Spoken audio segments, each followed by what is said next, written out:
அன்பிற்குரிய மரியாதைக்கு வணக்கத்திற்குரிய சோமு அவர்களும், அன்பிற்கும் மரியாதைக்கும் உரிய அறவாழி அவர்களும் எனக்கு எங்கள் பேராசிரியர் நினைவூட்டிக் கொண்டிருக்கிறார் என்பதிலே பெருமகிழ்ச்சி அடைந்து அவர்களுக்கு என்னுடைய வயது காரணமாக வாழ்த்துக்களையும் அவை காரணமாக வணக்கங்களையும் கூறி என்னுடைய உரையை தொடங்கலாம் என்று நினைக்கிறேன். தமிழ்ச் சங்கம் 2000 ஆண்டுகளுக்கு முன்னாலே இருந்ததா என்ற கேள்வியை இன்றும் எழுப்பிக் கொண்டிருக்கின்ற வரலாற்று பேராசிரியர்கள் உண்டு. 3 சங்கங்கள் இருந்தது என்று சொன்னால் அதில் ஐயம் கொள்கிற வரலாற்று பேராசிரியர்கள் உண்டு. இல்லை இல்லை, ஒரு சங்கம்தான் இருந்தது என்று சொல்கிற பேராசிரியர்கள் உண்டு. அதுவும் இல்லை, சமணர்களுடைய சங்கத்தை பார்த்துத்தான் தமிழர்கள் சங்கம் வைத்தார்கள் என்று சொல்கிற வையாபுரிகளும் உண்டு.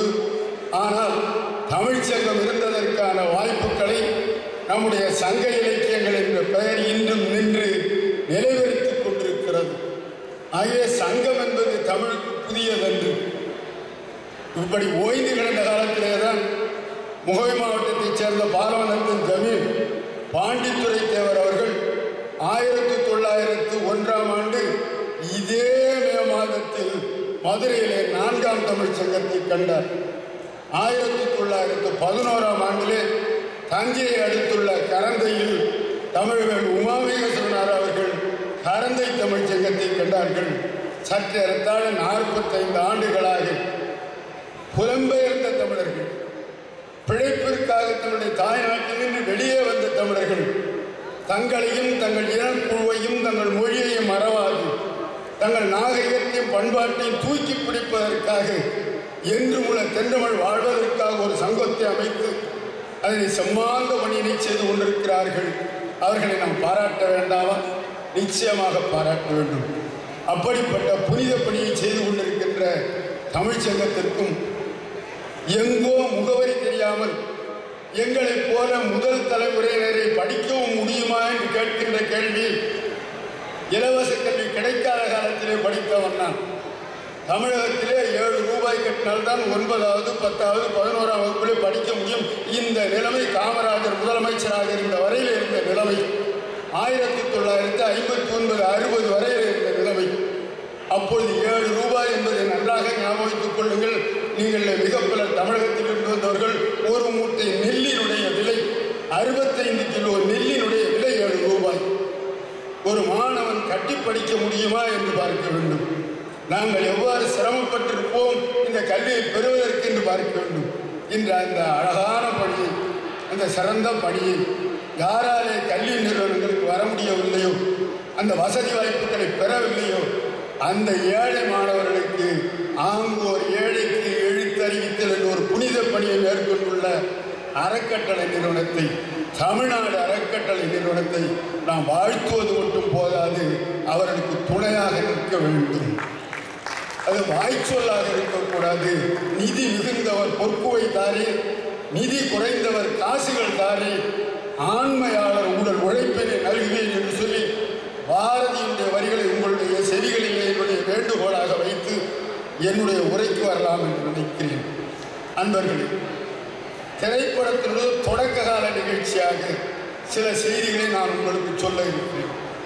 வரலாறு என்றாலே ஒரு கசந்த செய்தியாக பலர் நினைக்கின்ற காலத்தில், திரைப்படம் இன்று நூற்றாண்டை கண்டு கொண்டிருக்கின்ற காலத்திலே நாம் வாழ்ந்து கொண்டிருக்கிறோம். திரையுலகம் தனது நூற்றாண்டை இந்தியாவிலே கொண்டாடி கொண்டிருக்கிறது. ஒரு நூற்றாண்டு காலமாக மக்களோடு பின்னி பிணைந்து கிடக்கின்ற ஒரு கலையுலகம் தன்னுடைய உலகத்தை, தன்னுடைய வாழ்நாளை, தன்னுடைய தொடக்க காலத்தை திரும்பி பார்க்கிறது. அன்பர்களை நாம் பார்க்க வேண்டும். அன்றைய திரையுலகம் எவ்வாறு இருந்தது? அந்த திரையுலகத்திலே முன்னணி நடிகர்களாக நடிகைகளாக இருந்தவர்கள் யாவர்? அவருடைய வாழ்க்கைகள் என்ன பாடத்தை தந்தனர்? அவர்கள் காலத்திலே வாழ்ந்த தமிழ், அவர்கள் காலத்திலே பாடப்பட்ட பாடல்கள், அவர்கள் பேசிய வசனங்கள், அந்த காலத்திலே அந்த நடிகர்களுக்கு ஏற்பட்ட இன்னல்கள், அதன் பின்னாலே ஏற்பட்ட மாறுதல்கள் என்ற பல கணக்குகளை நாம் பார்க்க வேண்டியிருக்கிறது. 1913 இந்திய திரைப்பட உலகம் விழித்துக் கொண்டது. தன்னுடைய பேசா படங்களை, ஊமை படங்களை, அசைவற்ற படங்களை வெளியிட்டது.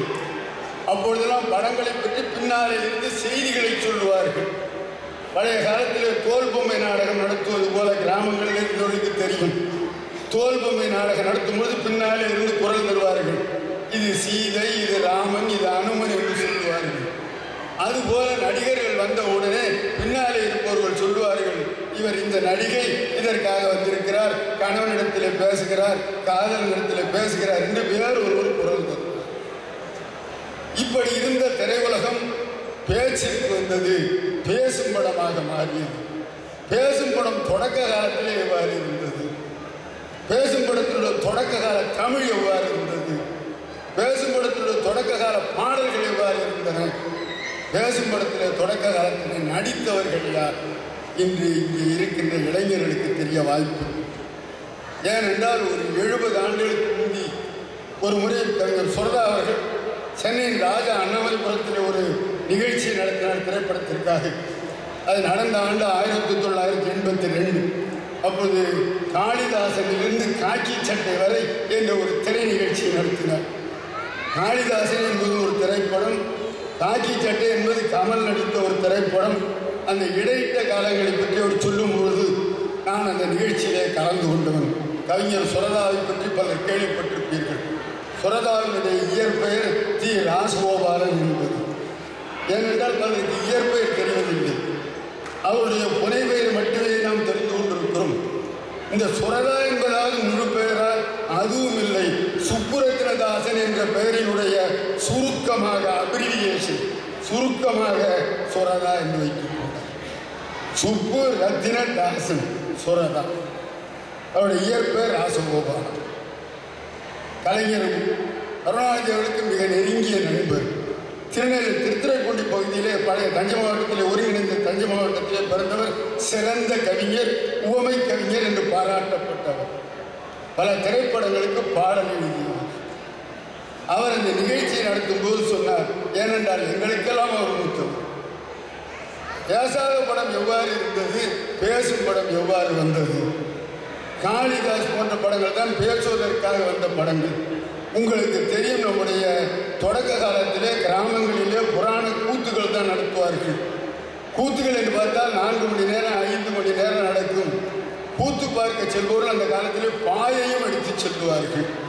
வயல் மேடுகளிலே களங்களிலே நடைபெறுத்தப்படும். அங்கே சென்றவர்கள் கூத்துக்களை பார்த்துவிட்டு அங்கேயே உறங்கிவிட்டு விடிந்து வீட்டிற்கு வருவார்கள். அதுபோல பழைய திரைப்படங்கள் எல்லாம் 4 மணி நேரம் நடைபெறும். நாங்கள் 2வது காட்சி பார்த்துவிட்டு வீட்டிற்கு வருவோம் என வீட்டிலே சாணி தெளித்து போடுவார்கள். என்றால் நேரம் என்ன என்று பார்த்துக் கொள்ளுங்கள். 2வது காட்சியை பார்த்துவிட்டு நாங்கள் வீட்டிற்கு வருவோமே, ஆனால் வீட்டிலே இருக்கிற பெண்கள் காலையில் எழுந்து வீட்டிற்கு சாணி தெளிக்கின்ற நேரமாகும். அவ்வளவு நெடிய படங்கள். பாடல்கள் என்று சொன்னால் எண்ணற்ற பாடல்கள். உதாரணத்திற்கு ஒன்று சொல்கிறேன். கிருஷ்ணபக்தி என்ற ஒரு படம் 1940களினுடைய பின்பகுதியிலே வந்தது. மிகச்சிறந்த நடிகராக கருதப்பட்ட பி.யு. சின்னப்பா அவர்கள் நடித்த படம். இங்கே யாருக்குமே சின்னப்பாவை பார்த்திருப்பதற்கோ நடித்ததை பார்த்திருப்பதற்கோ வாய்ப்பு இல்லை. சின்னப்பா ஒரு தலை சிறந்த நடிகர். எம்.கே. தியாகராஜ பாகவதர் கொடிகட்டி கோலோச்சிய காலத்தில் அவருக்கு இணையாக நின்ற ஒரு நல்ல நடிகர் பி.யு. சின்னப்பா. அவர்கள் இறந்த பிறகு அவருடைய படத்தை அவர் வாழ்ந்த புதுக்கோட்டையிலே திறந்து வைக்கின்ற வாய்ப்பினை பெற்றவன் நான். ஆகவே சின்னப்பாவை பற்றி நான் நன்கு அறிவேன். சம்பாதித்ததையெல்லாம் இழந்து இறுதி காலத்திலே திரைப்பட உலகத்திலே பலருக்கு இந்த வாழ்க்கை நடந்திருக்கிறது. அவர்கள் வாழ்விலே போராட்டத்தோடு தங்கள் வாழ்வை முடித்தவர். அந்த பி.யு. சின்னப்பா அவர்கள் நடித்த கிருஷ்ணபக்தி என்ற படத்தில் 36 பாடல்கள், அத்தனையும் பழைய கச்சேரி பாடல்கள். இப்போ உங்களெல்லாம் அழைச்சி போனால் திரையரங்கே கிழிச்சிட்டு வந்துருவீங்க. ஏன்னா எத்தனை பாட்டு, வரிக்கு வரி பாட்டு. ஒரு நடிகர் வந்த உடனே பாடுவார், அவர் போன உடனே பாட்டு. பாட்டு இல்லாத படமே இருக்காது. எல்லாமே பார்த்தீங்கன்னா பழைய சொரம் போட்டு பாடுகிற கர்நாடிக் மியூசிக், சாஸ்திரிய சங்கீதம். சின்னப்பாவிலே ஒரு நாடக ரங்கியை பார்த்து பாட ஆரம்பிப்பார். கோயிலில் கச்சேரி பண்ண வந்தவர் செங்கமலம் என்ற ஒரு தாசி என்று பாடுவார். கிருஷ்ணனை பாட வந்தவர் செங்கமலம் என்ற தாசி என்ற பாடலை பாட ஆரம்பிப்பார். இப்படி இந்த படத்திலே ஏறத்தாழ 36 பாடலில் பெரிய பாடகர்கள் பாடுகிறார். பாபநாசம் சிவன் என்பவருடைய பாடல்கள். இதெல்லாம் நீங்கள் கேள்விப்படாத வரலாறு. ஏனென்றால் இப்பொழுது பாடுகின்றவர்கள் எல்லாம் பாடல்களுடைய நிலைமை இப்ப ட்ராக் வைஸாக பாடல்களை அமைப்பது, பக்கவாத்தியங்களை தனியாக பதிவு செய்து கொள்ளலாம், வோக்கல் மியூசிக்கை தனியாக பதிவு செய்து கொள்ளலாம், பின்னாலே பாடுபவர் வந்தபொழுது பதிவு செய்து கொள்ளலாம். அப்பொழுதெல்லாம் அப்படி முடியாது. ஒரே டேக்கில் எல்லாரும் பாடி ஆகணும், பக்கவாத்தியம் இருக்கணும், நடிகரே சொந்த குரல்ல பாடணும். அப்ப நடிகர் நடிக்கணும், நடிகர் பேசணும், நடிகர் பாடணும். இந்த 3 திறமையும் உள்ளவர்கள் தான் அந்த காலத்திலே நடிகர்களாக இருக்க முடியும். அப்படி வந்தவர்கள் தான் தியாகராஜ பாகவதர், பி.யு. சின்னப்பா, டி.ஆர். மகாலிங்கம். மகாலிங்கத்தை நீங்கள் கேள்விப்பட்டிருக்கலாம், அண்மை காலத்திலே மறைந்தவர் டி.ஆர். மகாலிங்கம். இவர்களெல்லாம் முதன்மை நடிகர்களாக, அதாவது தலைமை நடிகர்களாக, ஹீரோக்களாக நடித்தவர். இவர்களுக்கெல்லாம் இசை என்பது சாஸ்திரிய சங்கீதம் நன்கு தெரிந்தவர்கள். பழைய காலத்து படங்களை வர இருக்க எல்லாம் புராண படம். மீரா, சகுந்தலா, காளிதாசன், தேவ மனோகரி, ஊகைலாஸ், எந்த பேராவது நீங்கள் கேள்விப்பட்டிருக்கிறீர்களா? நடிச்சவர்கள் கிருஷ்ண பக்தி, ராஜமுக்தி, ஏதாவது ஒரு பெயர் நம்முடைய நினைவிற்கு வருகிறதா என்று பாருங்கள். 60 வயதுக்கு உட்பட்டவர்களுக்கு இந்த பெயர்களை ஞாபகம் வராது. உனக்கு எப்படி ஞாபகம் இருக்கிறது என்று கேட்டால், என்னுடைய உடன் பிறந்தவர் திரைப்பட அரங்கில் வேலை பார்த்ததுனால எனக்கு ஒரு வித்தியாசமான அனுபவம் உண்டு. முதல் படத்தை பின்பகுதியையும் 2ஆம் படத்தையும் முன்பகுதியையும் பார்ப்போம். அதாவது முதல் படத்தினுடைய பின்பகுதி என்று அவளுக்கு பிறகு பார்ப்பேன். ஏனென்றால் அவருக்கு சாப்பாடு எடுத்து சொல்வதற்காக. திரைப்படத்தினுடைய 2வது பகுதியை பார்த்துவிட்டு அங்கேயே தூங்கி விட்டு இப்படி இருக்கால விட்டு. இப்படி பல காலம் பல படங்களை பல முறை பார்த்தோம். அதனால்தான் எனக்கு இளமையிலிருந்து இந்த திரைப்படத்துறையில் ஒரு ஈடுபாடும் அவர்களிடத்தில் பழக்கங்களும் உண்டு. கிராமங்களுக்கு திரைப்பட நடிகர்கள் வருவார்கள் என்றால் அந்த காலத்தில் ஒரு பெரிய நிகழ்ச்சி. இப்பொழுதெல்லாம் அரசியல் தலைவர்கள் வருவது போல. நேரு வந்தால் கூட அவர்கள் ஆச்சரியப்பட மாட்டோம். 1955 நான் வாழ்கின்ற காரைக்காலில் நேரு அவர்கள் வந்தார்கள். இப்பொழுது முதல்வர்கள் வருவது போல அல்ல. 30 கார்கள், 300 கார்கள் அல்ல, 3-4 கார்கள். நேரு அவர்கள் பாரதியார் வீதியில் நின்று குழந்தைகளிட்ட மாலையை ஏற்றுக்கொண்டு சென்றார்கள். இந்த அளவுக்கு பாதுகாப்பு இல்லாமல் வாழ்ந்த காலம். இன்று ஏதாவது ஒரு பிரதமரை நடிச்சாலைகளை நிறுத்தி ஒரு பள்ளி மாணவி மாலை அணிவிக்க முடியுமா? நினைத்து பாருங்கள். காலம் மாற்றம் எவ்வளவு தூரம் வந்திருக்கிறது. அதுபோலதான் திரையுலகம் நீண்ட மாற்றத்தை பெற்று இருக்கிறது. அந்த காலத்து படங்களில் பார்த்தீங்கன்னா சுப்பலட்சுமி பாடுவார்கள், மீராவிலே முழுக்க முழுக்க பாடல்கள், சவுந்தலையிலே முழுக்க முழுக்க பாடல்கள். சவுந்தலா பழைய காளிதாசனுடைய சாகுந்தல காவியத்தினுடைய தமிழ் வடிவாக்கம்.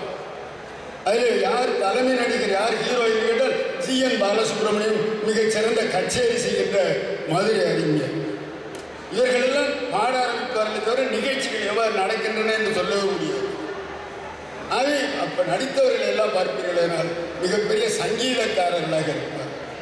அவர்கள் பேசிய தமிழ் எவ்வாறு இருக்கும் தெரியும்.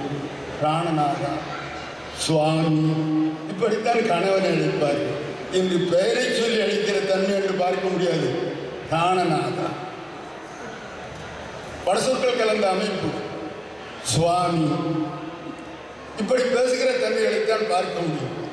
நேற்று கூட சொன்னார்கள், எம்.கே. தியாகராஜ பாகவதர் நடித்த படத்தை வணக்கத்திற்குரிய ஒய்கி மகேந்திரன் அவர்கள் குறிப்பிட்டார்கள். ஹரிதாஸ் படம் சென்னையிலே ஒரே திரையரங்கில் 3 வருடம் ஓடியது. 3 பொங்கலை கண்டது ஹரிதாஸ். அவ்வளவு பாடல்கள். இன்று 7 நாள் படம் நடந்தால் அது சிறந்த படம் என்று நாம் சொல்லிக் கொண்டிருக்கிற காலத்திலே 3 பொங்கல்களை கண்ட படம், ஒரே திரையரங்கிலே கண்ட படம் ஹரிதாஸ். இப்படி Thyagaraja Bhagavathar, P U. Chinnappa, G N. Balasubramaniam, T R. Mahalingam, S S. Kokko, K R. Ramasamy, இவர்கள் எல்லாம் அந்த காலத்தில் ஹீரோக்களாக நடித்தனர். இவர்கள் அத்துணை பேரும் நாடகத்துறையிலிருந்து வந்தவர். அத்துணை பேருக்கும் பாட தெரியும், அத்துணை பேருக்கு நடிக்க தெரியும். பேரறிஞர் அண்ணா அவர்கள் கூட பராசக்தி படத்தில் சிவாஜி கணேசனை போடுவதற்கு முன்னாலே கே.ஆர். ராமசாமியை போடலாம் என்று சிபாரிசு செய்தவர் கே.ஆர். ராமசாமி அவர்கள். ராமசாமி அவர்களுக்கு அண்ணாவிடத்தில் நெருங்கிய நட்பு உண்டு. கழகத்தினுடைய நடிகராக கருதப்பட்டவர். பின்னாலே எம்ஜிஆர் SSR எந்த இடத்தை பெற்றிருந்தார்களோ அந்த இடத்தை முன்னாலே பெற்றிருந்தவர் நடிப்பு செய்பவர் ராமசாமி அவர்கள். ஏனென்றால் திரையுலகத்தை தெரிந்து கொள்பவர்களுக்கு இளைஞர்களுக்கு சொல்லி திரையுலகம் வாழ்க்கையோடு பின்னிப்படைந்து கொண்டிருக்கிறது. நமக்கு பல செய்திகளை தந்திருக்கிறது. நம்முடைய வாழ்க்கையில கலை மட்டுமல்ல, நமக்கு நல்ல படிப்பினையை தந்திருக்கிறது. அரசியல் மாற்றத்தை தந்திருக்கிறது. வளர்கின்ற தமிழுக்கு எழுச்சியை தந்திருக்கிறது. வரலாற்றை மாற்றி இருக்கின்றது. வெற்றியெல்லாம் என்னுடைய உரையிலே குறிப்பிடும். அது மட்டுமல்ல, திரையுலகத்தை ஆட்டி வைத்த ஒன்று உண்டு, ஒரு கொலை வழக்கு. 1940களில் ஒரு கொலை வழக்கு நடைபெற்றது. அதிலே தான் தியாகராஜ பாகவதரும் மிகச்சிறந்த நடிப்பேசை நடிகராக விளங்கிய, நகைச்சுவை நடிகராக விளங்கிய NS கிருஷ்ணன் அவர்களும் தண்டிக்கப்பட்டார்கள். லட்சுமிகாந்தன் கொலை வழக்கு என்று சொல்வார். உங்களில் யாருமே கணிப்பட்டதில்லை. லட்சுமிகாந்தன் கொலை வழக்கு அதுதான் தியாகராஜ பாகவதரை வீழ்த்திய நிகழ்ச்சி. தியாகராஜ பாகவதரை பற்றியும் NSKயை பற்றியும் அன்றைய திரைப்பட நடிகர்களாகிய SV சகசநாமாவை பற்றியும் மிக குறைவாக, மிக கேவலமாக அந்த இந்து நேசன் என்ற பத்திரிகையில் எழுதியவர் லட்சுமிகாந்த். பல முறை பொதுமக்களாலேயும் நடிகர்களாலேயும் கண்டிக்கப்பட்டார். இறுதியாக அவர் கொலை உண்ட நிகழ்ச்சியிலே தியாகராஜ பாகவதரை இணைத்து, NSKயை இணைத்து அன்றைய மெட்ராஸ் ஹைகோர்ட்டும் ஆங்கில நீதிமன்றங்களும் அவர்களுக்கு ஆயுள் தண்டனையை வழங்கியது. இப்பெல்லாம் நாம் சுப்ரீம் கோர்ட்டில் ரிவிஷன் பெட்டிஷன் போடுறோம்ல, சீராய்வு மனு, மறு ஆய்வு மனு என்றெல்லாம். அப்பொழுது செய்ய வேண்டும் பிரிவி கவுன்சில் என்று சொல்லி லண்டனுக்குத்தான் நாம் கொடுக்க வேண்டும். அந்த பிரிவி கவுன்சிலுக்கும் கொடுத்தார். அப்பொழுது நாடு சுதந்திரம் அடைகிற நேரம். தியாகராஜ பாகவதரும் NSK அவர்களும் சிறையிலே இருக்கிறார். மிகச்சிறந்த நடிகர்கள், மக்களுக்காக தொண்டாற்றியவர்கள், நல்ல நடிகர்கள் சிறையிலே இருக்கிறார்கள். சம்பந்தப்படாத ஒரு கொலை வழக்கில் கொலை செய்தவர்களாக, கொலை குற்றம் சாட்டப்பட்டவர்களாக தண்டனை வழங்கப்பட்டு சிறையிலே பிரிவி கவுன்சிலுக்கு போன வழக்கு நாம் சுதந்திர காலத்தினாலே அந்த வழக்கு தள்ளுபடி செய்யப்பட்டு அவர்கள் விடுதலை அடைந்தார். விடுதலை அடைந்தவர்களை தப்பி பிழைத்தவர் NSK, வாழ்க்கையை இழந்தவர் MK. அதற்கு பின்னாலே அவர் 2 சொந்த படங்கள் எடுக்கிறார். ஒன்று அமரகவி, இன்னொன்று புதுவாழ்வு. புதுவாழ்வு அவருக்கு புதுவாழ்வை தரவில்லை. புதுவாழ்வோடு அவருடைய வாழ்வு முடிந்து போச்சு. அதோடு இறுதி காலத்தில் மிகவும் சிரமப்பட்டு இறந்து போனார்.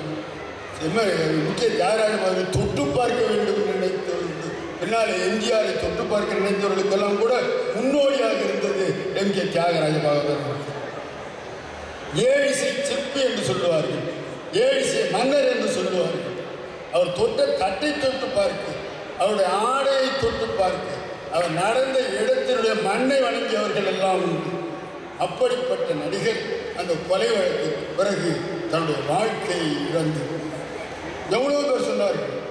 சிலர் அவருக்கு உதவி செய்வதற்காக வந்தார்கள். அவர் உதவியை ஏற்று அவருடைய மனம் அதற்கு இழந்தரவில்லை. திருச்சியிலே மிக வறுமையிலே உட்கார்ந்து இறந்து. ஆனால் NSK 2 புதிய படங்களை எடுத்தார். அது அவருக்கு வெற்றி வாய்ப்பு. ஒன்று அவர் எடுத்தது பைத்தியக்காரன் என்ற ஒரு படம். இது 1948-49 சோமெல்லாம் பிறக்கிறது, அறவாழி பிறக்கிறது. அந்த படத்தில் அவர் எழுந்தார். நல்ல தம்பி என்ற ஒரு படத்தை எடுத்தார். பேரறிஞர் அண்ணா அவர்களுடைய வசனத்தில் அதை அவரை தூக்கி விட்டது. அதிலே தான் கிந்தனார் நாடக நிகழ்ச்சியை நடத்தி கலைவாணர் பெயர் பெற்றார். நந்தனார் என்று நாம் கேள்விப்பட்டிருப்போம். திருநாளை போவார் என்று பெரிய புராணம் பேசும். நாளை போவோம், நாளை போவோம் என்று சொல்லி அந்த அரிஜன வகுப்பை சார்ந்த அந்த இறை அருளாளர் சிதம்பரம் செல்வதற்கு நாளை தள்ளி போட்டதனாலே அவருக்கு நாளை போவார் என்று பெயர். அந்த நிகழ்ச்சிக்கு எதிர்மாறாக கிந்தனார் என்ற ஒரு ஏழை மாணவன் தன் கல்வியை பெறுவதற்காக போராடுகிற ஒரு நிகழ்ச்சியை வைத்துக் கொண்டு கிந்தனார் நாடகத்தை நடத்தி மக்கள் மத்தியிலே ஒரு விழிப்புணர்ச்சியை ஏற்படுத்தியவர் கலைவாணர் NSK.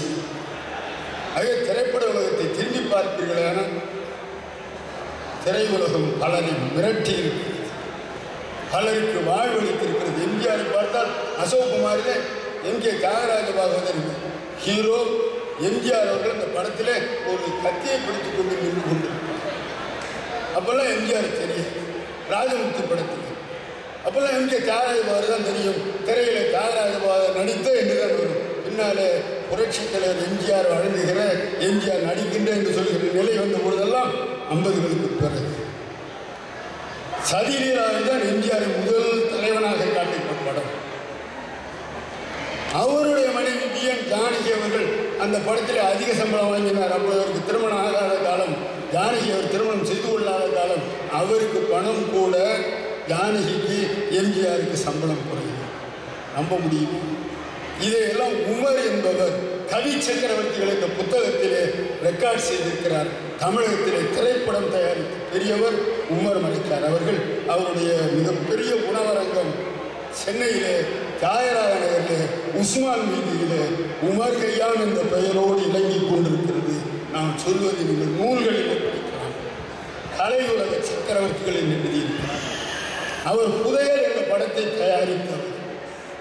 அந்த படத்தை சிவாஜி கணேசனையும் பத்மினியையும் வைத்து எடுத்தவர். கலைஞர் கருணாநிதி அவர்கள் வசனம் எழுதியவர்கள். சிதம்பரம் ஜெயராமன் பாடியவர்கள். P.A. பெரியநாயகி பாடியவர்கள். உங்களுக்கெல்லாம் பெரியநாயகி தெரியும். சுசீலா காலத்தில் இருந்தால் உங்களுக்கு தெரியும். ஜானகியை தெரியும். பின்னாலே வந்து T.M. சவுந்தரராஜனை தெரியும். ஆனால் அதுக்கு முன்னாலே இருந்தவர்கள் தெரியும். இப்படியெல்லாம் திரையுலகம் எல்லாம் நடைபெற்றுக் கொண்டிருந்தது. மிகச்சிறந்த நடிகையாக வந்த M.S. சுப்புலட்சுமி 2-3 படங்களோடு திரையுலகத்தை விட்டு விலகினார். அவருடைய வாழ்க்கை அவர் திருமணத்திற்கு பிறகு நடிக்க வேண்டாத ஒரு சூழ்நிலைக்கு வந்தது. ஆனால் அவர் இசைப்பேரரசியாக ஐநாவிலே பாடுகின்ற அளவிற்கு உயர்ந்தார். ஆனால் திரையுலகத்தில் இருந்து அப்படி ஒவ்வொருவருடைய வாழ்க்கை. திரையுலகத்தில் தன்னுடைய முத்தையை வைத்தவர் P. பானுமதி. அவர் நடிகர், அவர் இயக்குனர், அவர் தானே பாடக்கூடியவர், சொந்த குரலிலே பாடக்கூடியவர், படத்தை இயக்கியவர், சிறந்த கதாசிரியர். இப்படி பன்முகங்களை உடன் இனி 2 நிமிடங்களிலே முடிப்பேன். பேரறிஞர் அண்ணாவுடைய நிகழ்ச்சிகளை சொல்லி இந்த நிகழ்ச்சியை நிறைவு செய்கிறேன். இப்படி புராண கதைகளையும் இதிகாச கதைகளையும் கொண்டிருந்த திரைப்பட உலகம் விழித்துக் கொண்டது. இனி சமுதாய மறுமலர்ச்சியை செய்ய வேண்டும் என்று வந்தது. அண்ணா அவர்கள் அறிமுகப்படுத்தினார்கள். வேலைக்காரி என்ற ஒரு படம் வந்தது 1947-48. அந்த படத்தின் இறுதியிலே தான் ஒன்றே குலம் ஒருவரே தேவன் என்ற திருமந்திரத்தின் வாசகம் எழுதப்பட்டது. இளைஞர்களை அந்த காலத்தில் கேட்டால் அது அண்ணா சொன்னது என்று சொல்வார்களே தவிர திருமந்திரத்தின் வாசகம் என்று சொல்ல மாட்டார்கள். வேலைக்காரியுடைய இறுதி பகுதியில் கடைசியாக படம் முடியும் பொழுது ஒன்றே குலம் ஒருவரே தேவன் என்ற வாசகம். இப்படி சமூக சீர்திருத்தத்திற்காக அண்ணா அவர்கள் நல்ல தம்பியை எழுதினார்கள். வேலைக்காரியை தந்தார்கள்.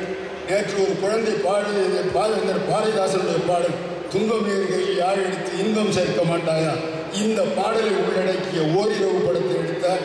சொர்க்கவாசல் என்ற ஒரு படத்தை எடுத்தார். அதில் வருகிற சில வரிகளை சொல்லி என்னுடைய உரையை நிறைவு செய்தேன். ஒரு அரசாங்கத்திற்கு எப்படி அறிவுரை கூறுகிறார் என்பதை பிறகு அண்ணாவுடைய வார்த்தைகள் சொல்லுங்கள். அந்த படத்திலே தலைவனாக அரசனாக வருகின்றவர் P.S. வீரப்பா அவர்கள் மிகச் சிறந்த நடிகர். அந்த படத்திலே கதைத்தலைவராக வருகிற ராமசாமி அவர்கள். அங்கே நடக்கிற புரட்சிக்கு முன்னணியாக சொல்லுவார்கள், வேலையற்றவர்களின் உள்ளங்களிலே விபரீத எண்ணங்கள். இது பேரறிஞர் அண்ணாவின் வசனம், ராமமூர்த்தி வசனம் அல்ல. வேலையற்றவர்களின் உள்ளங்களிலே விபரீத எண்ணங்கள், சாலை ஓரத்திலே சலசலப்பு. அரசே, இது காலத்தின் குறி. இந்த குறி என்றும் உண்டு. அரசு உணர்ந்து நடந்தால் அந்த அரசு வெற்றிகரமான அரசு என்பதற்கு பேரறிஞர் அண்ணா அவர்கள் சான்றிதழை சொல்லி திரையுலகம் இன்னும் நீண்ட வாய்ப்புகளை பெற்றிருக்கிறது. தமிழை மறுமலர்ச்சி பெற்றிருக்கிறது. வசனங்களில் வாழ்விக்கு வந்த மனோகரா வந்தது, பராசக்தி வந்தது, சிவாஜி கணேசன் வந்தார். பின்னால் எம்ஜிஆர் சிறப்பு பெற்ற மர்மயோகி வந்தது, சர்வாதிகாரி வந்தது, மந்திரிகுமாரி வந்தது. வாய்ப்பு நன்றி விடைபெறுகிறேன்.